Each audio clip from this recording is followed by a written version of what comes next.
Good morning, everybody. Just waiting for our friends to join us here for the first couple minutes.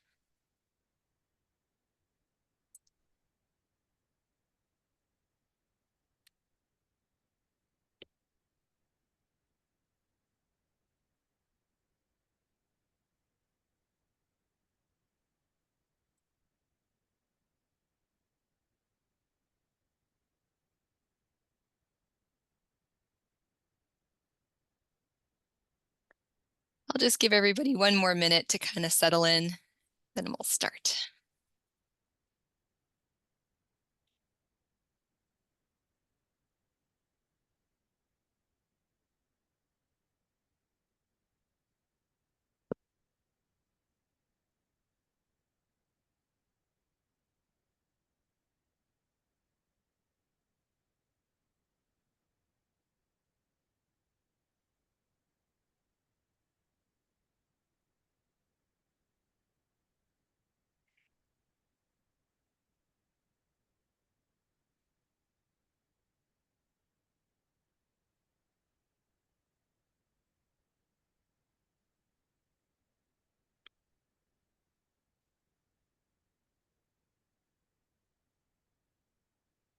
Okay, well, let's get started. Welcome, everybody. Thank you for joining us on this beautiful day. And I'd just like to start by saying that the Women's Health Research Institute would like to acknowledge that we are uninvited guests on the unceded ancestral territories of the Musqueam, Squamish, and Tsleil-Waututh nations, and is a provincial research institute committed to improving the health outcomes of women, including those across the 2SL LGBTQIA+ spectrum. We recognize our responsibility in the collective effort towards establishing culturally safe healthcare systems and services that address health inequities among Indigenous peoples, especially Indigenous women, girls, and Two-Spirit peoples. And we encourage all people involved in research to read both the Truth and Reconciliation Commission of Canada's calls to action and the In Plain Sight report, and reflect on the ways that we can incorporate the recommendations into our work. So as we gather in spaces together, we encourage you to reflect on your own positionality on these lands and your personal commitments to reconciliation. So I'm very pleased to be able to introduce our round speakers for today. Dr. Sarah Neil-Sztramko is an assistant professor in the Department of Health Research Methods, Evidence and Impact, and the acting scientific director of the National Collaborating Center for Methods and Tools. Her research focuses on understanding effective strategies to disseminate research findings and collaborating with knowledge users to design scalable implementation interventions. Her work aims to increase the uptake of evidence-based interventions by individuals and communities with a particular focus on cancer prevention and survivorship and healthy aging. Sarah is passionate about building capacity for knowledge translation and evidence-informed decision-making. And Dr. Kelcey Bland is a postdoctoral research fellow at UBC and the BC Cancer Research Institute, funded by the Michael Smith Health Research BC Research Trainee Award and CHR Postdoctoral Fellowship. Certified as a clinical exercise physiologist, her research focuses on optimizing exercise and rehabilitation for people with cancer from diagnosis to survivorship and end-of-life care. Currently, she leads a project funded by the WHRI to identify barriers and facilitators in delivering cancer rehabilitation to women with metastatic breast cancer. So welcome, Sarah and Kelcey. Thank you so much. Sarah, you have control, so I'll just let you click through. Thank you. Today, we're going to talk about mobilizing evidence on exercise for people living with bone metastases. So we wanted to start by just thanking everyone up front, because there were a huge number of people who contributed to this work. The project leads included Kristen Campbell, in addition to Sarah Neil-Sztramko, myself, and Michelle Nadler at Princess Margaret. But we also had a number of clinicians and researchers who sat on our project steering group, who helped have a lot of project oversight, as well as input from people on the actual International Bone Metastases Working Group, who contributed to the development of the original guidelines. And of course, we do want to thank our knowledge users who contributed their time to the engagement sessions that we'll be talking about, and our funders, the Canadian Cancer Society and Michael Smith Health Research BC. So today we'll talk about the challenges in translating exercise recommendations for people living with bone metastases into clinical practice. We'll then explain our co-design approach used and the knowledge products that we developed, and hopefully you'll be able to take away how this approach might be able to adapt it to other areas. So people living with advanced cancer are starting to live longer, even though they have what we consider to be incurable disease. They receive sequential lines of palliative and anti-cancer therapy, and it does a great job at delaying disease progression and extending their overall survival. But the combination of these sequential lines of therapy and the burden of the diagnosis itself can lead to a high symptom burden. It can reduce physical function and the ability to take part in activities of daily living and reduce overall patient quality of life. Exercise for people with advanced cancer has been found to be safe and feasible, including aerobic, or cardiovascular training and strength training. And there are several established benefits. For one, it can slow the declines in physical function and strength. It can reduce the severity of common cancer symptoms, especially fatigue. And it can help to maintain or improve quality of life. People with advanced cancer, particularly cancers of the breast, prostate, and lung, may have bone metastases, and bone metastases can complicate how we recommend exercise due to the disturbances of the bone. So there can be increased pain, including quite bad focal pain at the site of the bone metastases. There's a risk of bone fracture, particularly with a fall, and also a risk of spinal cord compression. So it's not surprising that patients report quite a bit of fear and uncertainty about how to exercise safely. And healthcare providers also report that they have insufficient information to provide appropriate and safe exercise advice.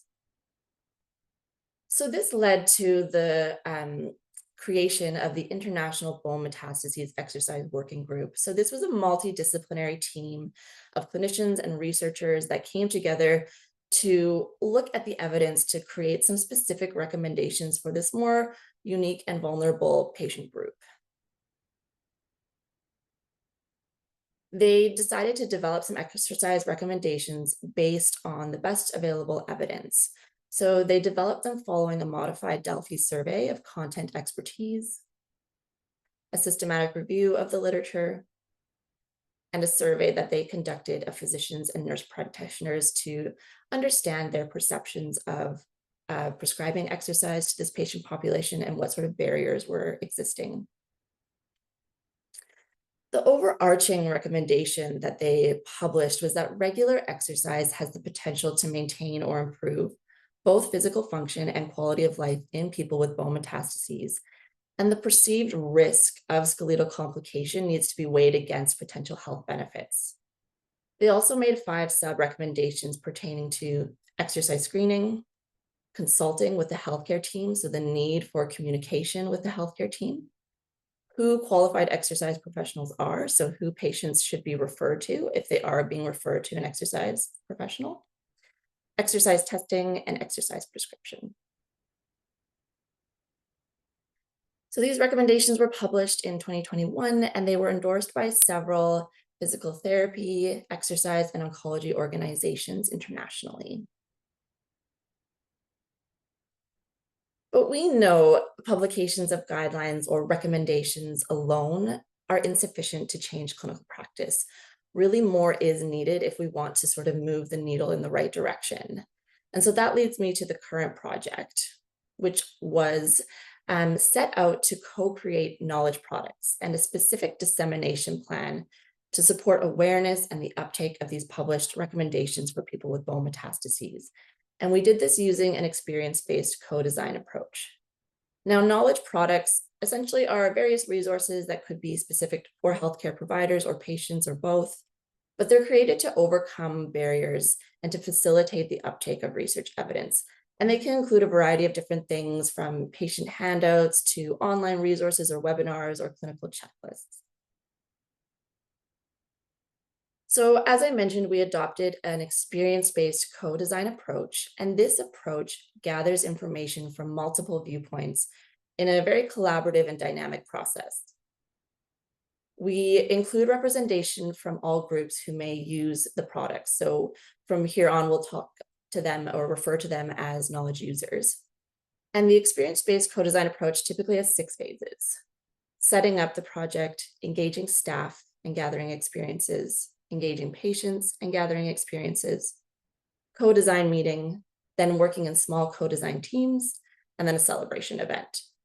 So this is the original 6-stage process. We adopted more of an accelerated version to stay within our budget and timeline, but we tried to stay as closely to these stages as we could.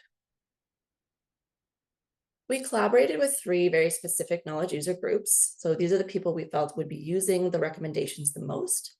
So they included oncology healthcare professionals, people with lived cancer experience and their caregivers, especially people with or at risk of bone metastases, and exercise professionals working in the community, so exercise physiologists and physiotherapists. And we engaged these people in 4 rounds of facilitated meetings specifically to prioritize, co-create, and refine our knowledge products. We recruited these knowledge users from across Canada. So we had the most representation from British Columbia, followed by Ontario, but we also had people from Alberta, Manitoba, and Newfoundland, Labrador who joined. So our first step in the co-design process was what we called idea generating. So we gathered information separately from the 3 knowledge user groups. So that meant patients just met with patients, healthcare providers were all together, and exercise professionals were all together. And we asked them questions about what types of products they had used in the past. And we followed up with questions like, what gives them credibility? What makes them easy to use? What did you like? What did you not like? And then we sort of moved towards, what products do you feel might help us to achieve our project's aims, which is to disseminate these exercise recommendations. And by the end, we sort of had a list from all the different knowledge user groups that we could look at. In the next step, we decided to bring everyone back together for a feedback event where we shared all our different ideas, brainstormed new ideas if needed, and prioritized the ideas for co-design. In the end, we had about 8 top ideas that we had everyone vote on anonymously, just using like a Zoom poll. And this is how they ranked. So we had a patient handout that was prioritized to make because it was the top product that was rated, followed by patient education videos. Then we decided to combine this idea of an exercise decision tool and a clinical communication tool. And we also decided to move forward with a PD course for exercise professionals.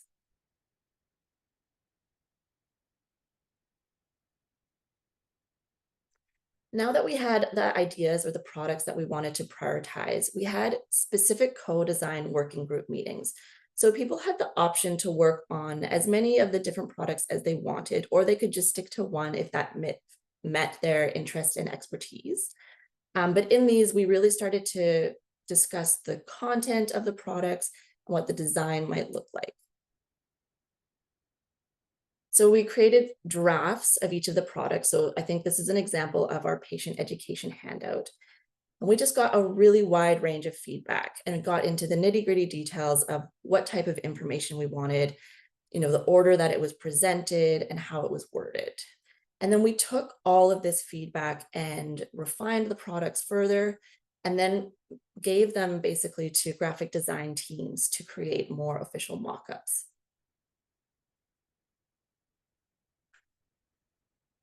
Once we had our mock-ups, we had a final meeting to refine them even further and also to co-create a dissemination plan. So we brainstormed different ideas about how we wanted to get the word out about our knowledge products. And we discussed a number of different communication channels, often ones that were leveraging various organizations that might target patients versus healthcare providers and exercise professionals. So overall, we feel we did a number of things to create knowledge products that we felt would best translate these recommendations into practice. As I mentioned, we were collaborating closely with Dr. Michelle Nadler, who's a medical oncologist at Princess Margaret. But we also had a really valuable partnership with the cancer information team at the Canadian Cancer Society. So specifically Alana Chalmers and Rhoda DiNardo. And they help to provide a plain language review of our knowledge products, really to support patient health literacy and improve healthcare provider communication. They also led the graphic design of our patient-centered products. They provided a translation of all the products into French because these are specifically for people in Canada. And now they also have some stewardship of these products to facilitate their uptake and use. So for example, they are currently hosted on cancer.ca. So I'll now hand it over to Sarah, who will talk a bit more about our products and what they look like. Thank you, Kelsey. So after what was a quick 15-minute overview of, I think, almost a year-long process, and we finally arrived at what we are calling the BME Hub. So Bone Metastases and Exercise Hub. So this is a website that we've created to host all of our different knowledge mobilization products that were created through this project and continue to be created as we move forward.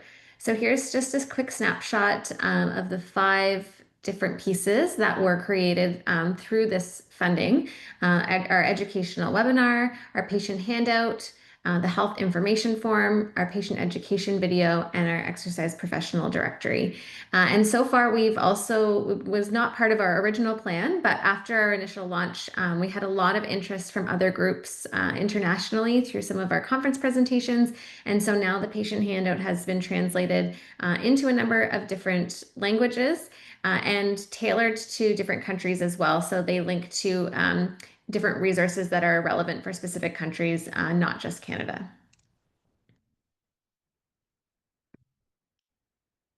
So first is our patient handout, which Kelsey spoke to already. So the goal of this resource is really to be an educational resource to provide patients and their family members, friends, and caregivers with information on current exercise recommendations.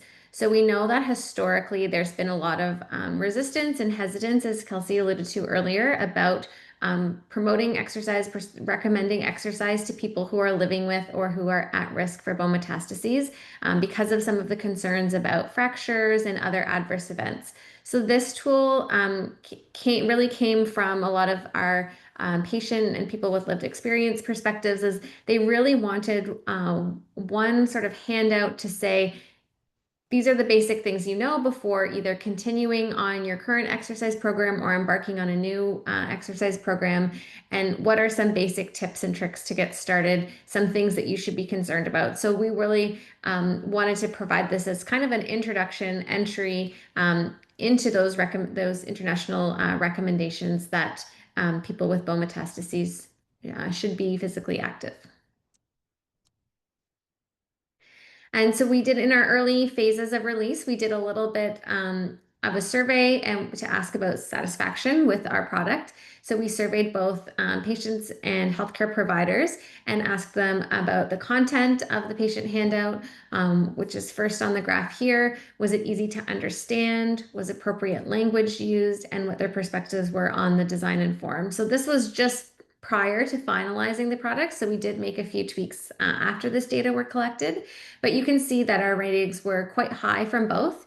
Interestingly, the content was rated a little bit lower from the healthcare professionals than from our people with lived experience. And so we did a little bit more digging to understand that, but really we relied on our patient perspective in the terms of the information that they wanted to have to help them be able to get started or feel more confident with embarking on exercise. Timing on here. Next, we created an expert angle patient education webinar. So this was also one of the products that came out of our prioritization exercise with our knowledge user groups. And so the way that we decided to package this is through the Canadian Cancer Society's Expert Angle webinar series, due to the wide reach that they have and the trustworthiness of having their name and branding on this information. So the goal of this webinar was to, again, to provide more information and be an educational tool, primarily focused on people with lived experience and their family members and caregivers, to provide a little bit more detail than they would get from that one-page patient handout on what bone metastases are, sort of a little bit of the sort of pathophysiology, why exercise is important, certain considerations about how to get started. So the patient education handout was sort of that first introduction, and the webinar provides a bit of a deeper dive into the information. Next was our health information form. This was really came from the perspective of our exercise professionals and our healthcare providers in that hesitance around communicating some patient-specific considerations and potential comorbidities or contraindications for exercise, knowing that patients are carrying a lot of information with them about their disease, about the treatments they're on, and the types of information that an exercise professional might need, that a healthcare provider might want to provide. It's hard to sort of have a way for all of those people to talk amongst each other when they're not all embedded within the same system. So our healthcare providers are sitting within the cancer care system, exercise professionals in the community. They may not have a way to actually connect. So this form was really meant to be a way to a kind of conduit for that information. So this is a form that's sort of owned, and this information is owned and by the patient as a way to empower them. And it helps facilitate that communication so the healthcare provider can very quickly fill in any of the gaps that the patient might have with respect to the location of their bone metastases, any current or planned treatments, any other information that they would want the exercise professional to know. And then that information can be passed on so that they can appropriately prescribe and monitor exercise for that person.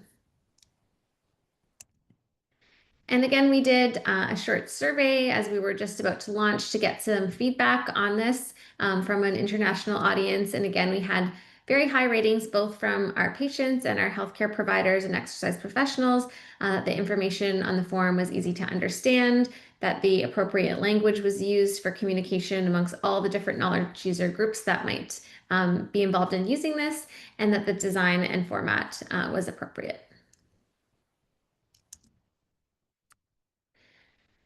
To accompany this health information form, we also created the Being Physically Active When You Have Bone Metastases video. So it's about a 5-minute video that walks a person who is going to use this form through sort of the whys and the hows. So we created this with our team member, Janet Papadakis at the University of Toronto. And this is just supposed to be, again, that supplemental information so that a patient can take a look at this video and understand how they're intended to use the form, what kind of questions they might want to ask their healthcare provider, what kind of questions they might want to ask their exercise professional, so that they are empowered with the information to use this tool most effectively. Lastly, we created our exercise professional directory. So this came from the recommendation that people living with bone metastases should, when possible, work with an exercise professional who has training and expertise in cancer and oncology. And the question that we got back from a lot of our patient partner knowledge users was, well, that's great. I completely understand that I would want to work with someone who has that expertise, but how do I find that person? Calling up your local community fitness center, you may or may not easily access someone with that training. So we created this. So this links people from across the country to a registry of clinical exercise physiologists with specialization in cancer and exercise through the Canadian Society for Exercise Physiology, and also links to physiotherapists who are licensed through each province. And we're still working on the Yukon and Northwest Territories because the information is a little bit harder to gather. So now people have a place to go, and this link is also embedded within the patient handout where they can come and easily find one of the professionals that we're recommending that they work with. Still under development and will be coming soon is profession-specific professional development education. So separate streams of professional development targeting healthcare providers and also exercise professionals to help to improve their knowledge of the exercise recommendations and some of the nuances and considerations that they should have when discussing exercise with people with bone metastases to start to build more capacity on that side. And then, as Kelcey mentioned, not only did we work on co-designing the products themselves, but we also worked on co-designing the dissemination plan because we know, just like with publication of guidelines is not sufficient to actually make change, just creating these resources and making them available would some people would hopefully make their way to them, but we wanted to make sure that we really had a targeted and comprehensive plan to broaden our reach as wide as possible. So we ended up with a multi-pronged approach to reach our three target audiences, which was people living with or at risk for bone metastases, exercise professionals, and healthcare providers. So in our last co-design session, we asked people, where do you go to look for information? If a patient comes to you with questions, where would you might look to find the answer? If you have a client who's coming to you that you haven't worked with before, who had cancer, where would you go to look for more information? So we asked a bunch of those questions so that we could hopefully reach our audience in the most effective way. And so our approach comprised of connecting through credible local and international organizations. So using the audiences that already existed through websites, through newsletters, and also through their social media channels to reach the audiences that they already have. We connected with some online patient forums, support groups, and also their accompanying social media. We sought out endorsements from professional organizations and promoted at scientific meetings and professional workshops to reach more of that audience. And we also were open to a wide range of other strategies to taking part in podcasts, community events, live social media, things that came our way to help expand the reach as widely as possible. So in terms of email and newsletter outreach, we were fortunate to have a number of organizations, including the Women's Health Research Institute, to disseminate information about the BME Hub when it was launched. And we really saw a big uptick in our analytics after some of these newsletters went out. We had broad social media outreach. So here's a few examples. We had the Multinational Association of Supportive Cancer Care, or MASC, endorse the BME Hub and share that on their LinkedIn. We had a number of different influencers in the cancer space, including Liz O'Riordan and Cancer Nutrition HQ, promote this through their platforms. And we did a live mocktail Friday afternoon Instagram live event with them. And the Canadian Cancer Society also promoted widely across their different social media channels. And through this, we also did quite a bit of monitoring and evaluation, and we're still kind of working through a lot of this analytics data. But one thing we have been able to dig into is the analytics from social media from the Canadian Cancer Society products that they put out.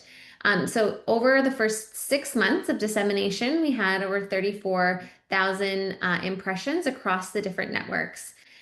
Interestingly, we can see that while impressions were highest on Facebook, the actual level of engagement rate, which is defined as the number of people who, beyond just seeing the post in their feed, which is impressions, and it's measured a little bit differently on each platform, but people who actually engaged with the post, so whether they clicked on the link, whether they liked it or retweeted it, engagement was actually higher on both Instagram and LinkedIn. So a little bit of learning for us as well as we think through to the way that we disseminate some of our research findings and knowledge mobilization products in the future is thinking about, where do we get the most sort of broad reach, but then where do we get more meaningful reach, which we get an indication of through that engagement rate. In terms of our own website analytics through the BME Hub webpage, we see a huge higher uptick when we launched because we did a bit of a splash at the beginning. So we had lots of users in our first month, which sort of dwindled over the 6 months after, but have remained consistent. So the first bar here are the number of page views. So we had over 5,000 in that first month. And then we're now hovering about 500, between 500 and 700 per month after that. And this is comprised of about 2,500 in the first month unique users, which again remains sort of stable over the next 6 months. Interestingly, our engagement rate is very high. So this is measured through Google Analytics and is a bit of an indication of whether someone sort of just clicks on the link and then quickly closes the page, or actually scrolls through the page, clicks on a link within the page, watches a video on the page, etc. So we see really high percent of engaged users, which suggests to us, although not a perfect metric, that when people come to the website, they are actually taking in some of that information in some way and engaging with the product versus just a click and a close. Also learning from our dissemination strategies, how did people get to the BME hub so we can track those metrics that we just saw through Google Analytics, but how did people get there? We see most of our users are coming from directly typing in the BME hub URL or directly clicking on that from another place, followed by social media and then Googling or other search engines. We do have about 1,000 that are sort of unknown. If people have different tracking things blocked on their web browser, then we don't have access to that information. 600 through linking from another website that exists, and about 200 from a link through an email, and then a few links through video platforms. So by and large, that sort of directly linking out was the most effective way to connect people to the website. So in summary, collaborating with our knowledge users, using this experience-based co-design approach really allowed us to develop what we think and we've heard from our audience have been useful and really relevant knowledge products. We've helped to increase access to evidence-based information about exercise for people living with bone metastases and help to get these published recommendations out beyond sort of the academic environment and into the world and into the hands of people who could really use them. We believe that this has supported people with bone metastases to help make informed decisions about how to exercise and how to do that safely, and also to increase information and available resources for exercise professionals and healthcare providers who are wanting to support the patients and clients that they work with. We did have quite a few lessons learned throughout this process. So this has really confirmed that just that publication of recommendations is insufficient to change practice. By the time we had embarked on this project, the recommendations had been published for a couple of years. And as we spoke to even colleagues that worked closely in this space, many of them weren't aware of that the recommendations existed. They still had lots of questions when they did read the paper and the recommendations. So this sort of affirmed through this relatively small group of knowledge users that we engaged with that this work was really needed and will be needed in other areas, not just related to exercise and bone metastases. We had really high levels of interest from the knowledge users that we reached out to, and incredibly high engagement throughout the co-design process, which tells us again that there is really a need for this type of work, specifically related to exercise for people with bone metastases who are looking for ways they're looking for information to empower them as they work through this disease trajectory. But we also it also supports that this process of co-design is likely a really appropriate way to bring people together and get meaningful engagement to create these products. As Kelcey mentioned earlier, our partnership with the Canadian Cancer Society team was incredibly beneficial. So not only with being able to rely on them for their expertise in health literacy and creation of patient education materials, they brought that really important perspective. We also really were able to leverage the existing audience that the Canadian Cancer Society has as a really trusted, reputable organization, so that has really been able to amplify the spread of our knowledge products throughout. And I think that hearing from them, that being able to engage with researchers and also with the knowledge users in creation of products that they host on their website was also something that they don't always have the opportunity to do. They're relying on the information that they read from different evidence-based sources, but having kind of access to those experts from all perspectives was really valuable to them. This project reaffirmed that those targeted dissemination methods were really needed. So that push out at the beginning, really, we saw that huge increase at launch and then a bit of stability over time. And so we are thinking about ways that we can kind of continue to push this forward, continue to look for partnerships and ways that we can engage new audience to share this information more broadly. And as you mentioned, we are still working on a professional development course. It will be free of charge and offered through UBC Continuing Education. So look for that coming in mid 2025. So thank you everyone for your attention, and we have quite a bit of time for questions now. Thank you. That was an amazing presentation and really amazing work over the last little while. So congratulations. If anybody has any questions, feel free to raise your hand, or you can pop a question in the chat and I'm happy to read it out. Or you can just unmute yourself.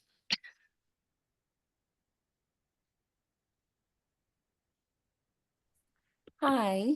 Hi.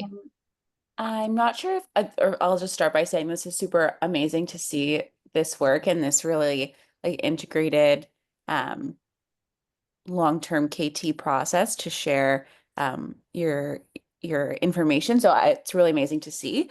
Um, I'm not sure if you mentioned, but how long has this process taken? Um, yeah, over the whole sort of beginning to now. Yeah. So in terms of the co-design process itself, it took about a year, kind of start to kind of having the products all finished, which was a little bit longer than we anticipated. We thought we had, safely budgeted time with some buffer, but as is common, we underestimated that. And then our evaluation metrics that we showed have been the 6 months since we kind of had that official launch. So we're a few months past that now. So we're coming up to, I guess, 2 years probably before when we first started. So the things that take the time, one, recruitment and engaging folks and making sure that we had a broad representation, as is always challenging in this work, trying to make sure that we aren't just hearing from the voices that we typically hear from and trying to get diverse perspectives from across different cancer types, across geographic regions, across racial and ethnic and different identities, across age, across people who exercise and don't exercise. So we had a number of things we were trying to look for. We certainly I wouldn't say that we were able to capture all of those by any means. We did our best, but it's really challenging to do. And we've tried to continue to do some ongoing sort of iteration and looking for more feedback so that, as we move forward, that we can continue to improve these. So to identifying people, finding a time to bring everyone together is also very challenging. So it would take, sometimes several weeks or months to find a time where we could bring enough folks together. We envisioned initially having sort of one co-design meeting, as Kelcey mentioned, for each of the individual knowledge user groups, and then one meeting to bring everyone together. That ended up being a couple of smaller meetings to bring everyone together, just logistics.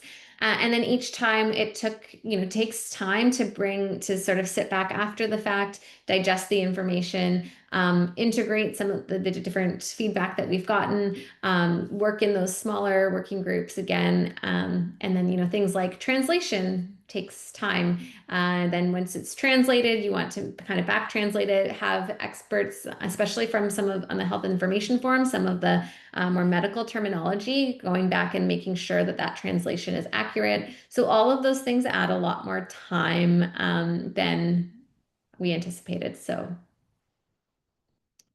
some lessons learned there. Nicole, I see you have your hand up. Yeah, thanks so much, Kelcey and Sarah. Just such a cool project, and loved this presentation. It's nice to kind of hear the story, the story coming back to it.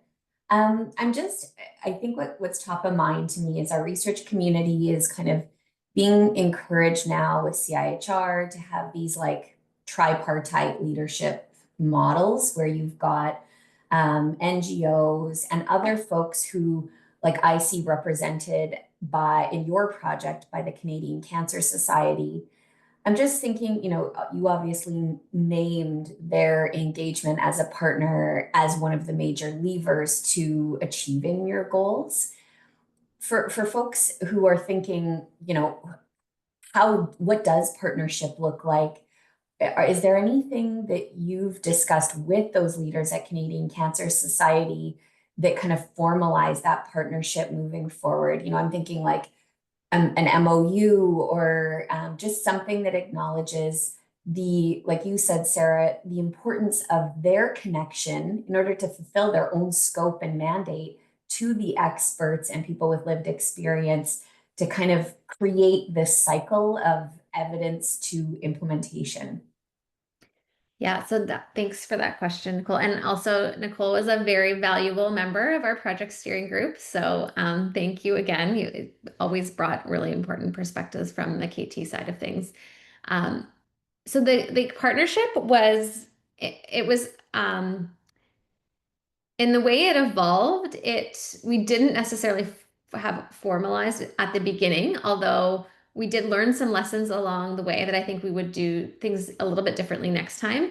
It was sort of one of those kind of fortuitous things that happens where someone's having a conversation with someone else. Oh, you know, we really want to work on this. Oh, it's great. We've been wanting to do some things around bone metastases too. Oh, well, maybe we could work together through this. And it kind of evolved that way. And so and Alana and Rhoda are incredible to work with, and their team is wonderful. So that did work really well. But there were definitely some, I would say, hiccups along the way in terms of the way that researchers work and the way we had designed the project from, because we were also, it was really a KT project, and the way that they work is very different. And sometimes we didn't realize those different ways of working until we realized there was a miscommunication or we were on different timelines. So you know, for example, one kind of smaller thing was in terms of the launch. We kind of finally had the products ready to go, ready to launch, and we're like, okay, let's go. And we hadn't realized that they, of course, have a lot of their communications planned out months and weeks and sometimes months in advance. They have certain priorities that they're already committed to at different times. So April is daffodil month, and so they have a whole their communications team has planned that well in advance, and something that we really hadn't considered. So I think we did have a bit of a team debrief at the end of all of it in terms of, you know, what worked well, what we could do differently, because this is the first time that they've really engaged with a research team in this way. And even some of the things around what we could and couldn't do with ethics and whatnot. So I think having one thing we did come up with was having some kind of MOU or project plan at the very beginning to outline what the roles and responsibilities of each team would be. You know, even coming down to some little things around, you know, translation, and there was some editing for some film, and it was sort of like, oh, well, who's responsible for paying for this and those kinds of things. We were able to work through it really well because we had a great working relationship with them. But some of those things, I think, in a more challenging working relationship could have really derailed a project in the wrong way. So I think having a really open conversation at the beginning, outlining as much as you can all of the different components of the project, whose responsibility for what, and having that at the forefront, I think that's one thing on both sides we would want to do a bit differently next time. I think as researchers, we often, or at least I often come with, you know, sort of thinking through the research question, what the outcomes, what we want to report on, so that we can share this, and understanding that when you're working with an organizational partner, their priorities are just very different. So the things that matter for them to get out of the project, although, you know, our shared goal is still to you know, advance the work and make sure more people find out about this and that these products, whatever they are useful and usable. But some of the metrics that they need to report on at the end of the day or that are valuable are just often very different. So I think having an open conversation about what are the things that you need, what does success in this project look like to you early on, I think is important to set everyone up for success and having those shared expectations.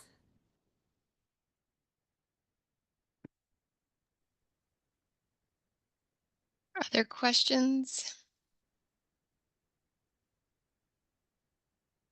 Maybe I can just ask, is there any plans to kind of survey, the patient users of a lot of these guidelines or videos now that they're out live to see how they're working or if they were able to incorporate the recommendations in their discussions with their physicians and physiotherapists? Yeah, Kelsey, I'll turn it over to you for that one.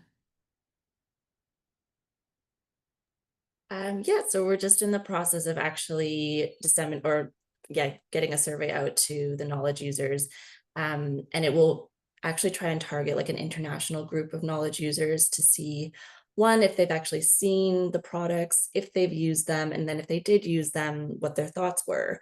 So was it beneficial, for example, for patients to receive the education handout, and did they learn from it? Did it change their knowledge about exercise?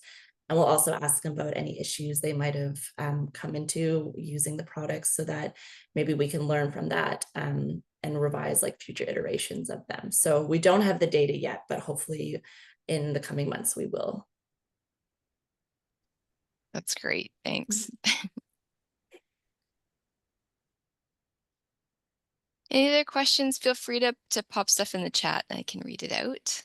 Another quick question. Yeah, go ahead. Thank you for a great presentation. Sarah, nice to cross paths again. Hi, Carla. It's so nice to see your name. Yeah, I was just curious. You said some of the materials had been translated or used in other countries. So which countries? And is there an evaluation plan to see how those are working out over there? Yes, so that has been a bit of an add-on that was initially part of our project plan, and then we had a few folks reach out saying, this would be great. Can we adapt this? And we thought, well, why not? Like we've gone through all of this work, we might as well make this as broad as possible. So a combination of language translation and adapting a bit like a few of the links to make them country specific. So in terms of like just strict translation with nothing else, we've translated to Arabic, Hindi, and Punjabi. And then in terms of country specific, we've done Sweden, Australia, the UK, Denmark, Japan, Germany, Portugal, Portugal, Chile, Chile. So sometimes obviously more than one, like one language if it goes to more than one country, but the For sure. specific resources we'd be sending to people. So we've had a bit of a trouble that what do we call this? Is it translation? But we're not translating it to Australian. So yeah, so those are the countries we've done. We've looked at the analytics have been we didn't include that in our 6-month evaluation here because we started doing them later on and are still continuing to translate them now. But yeah, I think some more evaluation and understanding of how far they've gone would be great. We've been fortunate. We've leveraged AI to actually do a lot of the initial translation because we had sort of partners that these have all been initiated by someone else saying, hey, we'd love to adapt this. Can we work with you on that? So we've used AI to actually do the first translation and then work with those partners to do that translation check just because we didn't have any additional resources to support this. So that's how we've kind of got around that in a more resource efficient manner, but just making sure we always have someone to double check that translation before it goes out. That's great. And how was the process? You said folks approached you or, you had partners in other countries. Just curious how that Yeah, a went. lot of it came through quite a few of it came through conference presentations, so international conference presentations. And so there's others, you get chatting with someone on the break and so a lot of it were through sort of colleagues in those areas. After we'd done a couple, I think now have a little spot on the website that says if you're interested in translating this, please get in touch. And so we've had a few people reach out, just kind of a cold email asking for that. So something that we didn't anticipate we translated to French because Canadian Cancer Society hosts all of their products in both English and French, and then we kind of thought we'd probably leave it at that. We had some discussions about some translation given at BC Cancer. There's a lot of movement to more translation to meet diverse audiences. So we thought, okay, maybe we'll do that, but it's gone a lot further than we anticipated. And Nicole is wondering, was the conferences chosen particularly for potential international collaborations, or was that just, good timing? A bit of both. I think they would kind of like, so one of them was the mask conference last year. And so that's lots of help. That's kind of the big supportive care conference internationally. So that I think that was one Kristen was attending anyways. And then we thought it would be a great place to showcase the BME hub as well. So a little bit of both. And just wondering about the process of the AI translation. How like was that pretty accurate? And then you only had to kind of double check it, or how was that process? I don't know, Kelsey, can you speak to Yeah, that? I actually will have to talk to the student who's been helping with that, but I feel like it's not too onerous. My understanding is that it does a fairly decent first pass of it, and then it probably takes our healthcare provider translator an hour per product to just kind of like read through it and touch it up. I would imagine for different languages it might be better than others, but I would have to ask the student a bit more. Yeah, it's great. The reason I ask is I think that's something a lot of people are interested in exploring because of the supremely high cost of traditional translation. So, having someone with language expertise on your team being able to do that second pass is attractive for a lot of people. Yeah. And in the survey I was talking about previously, we're going to ask about if they've used any of the translated materials as well and how well they served the different populations. So we'll get some information on that. That's great. And That's one thing to just highlight too with the checking of the translation, it's we had a Swedish colleague approach us to do this, and so they were then able to read. They work in practice in Sweden, and then they were able to share it with a few of their other colleagues there. So I think there's sometimes a bit of a difference between someone who knows that language as their second language or can converse like conversationally versus work for some of the medical terminology, especially having people who really like work in that language is it just is helpful to just get that little bit further. Absolutely. Yeah, no, that's a really good point, especially if it's like a clinical document, you would want someone with that expertise to, yeah, it's a great point. Any other questions, folks?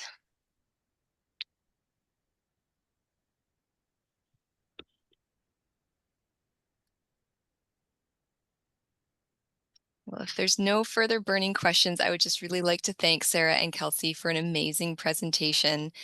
This was wonderful. Thank you for coming and sharing this with our audience. And if there's any further things you'd like us to promote on our platform, please let us know. We're happy to move this forward. Thank you so much. Thank you. Have a great weekend, everybody. It's going to be sunny, so yay. Enjoy. Wonderful. Thanks, everybody. Bye.